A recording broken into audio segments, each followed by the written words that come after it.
Анда мен сессияларда булам, муниципаль берәмлекләрдә. Татарча бер генә дә чыгыш юк.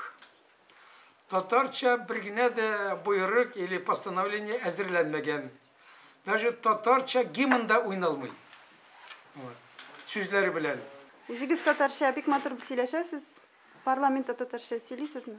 Минем бу якка фикрим шундый, бер телгә дә өстенлек бирергә ярамый. Бүтән телне дә бер тигездә үстерә белергә кирәк.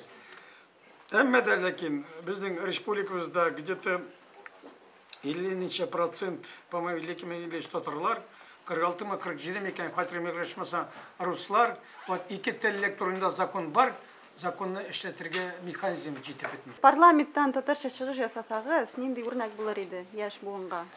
Мин сезнең белән килешәм. Миңа әйттеләр, күбрәк чыгыш ясарга татарча, мин бу тәкъдимне хуплыйм һәм чыгыш ясармын дип уйлыйм.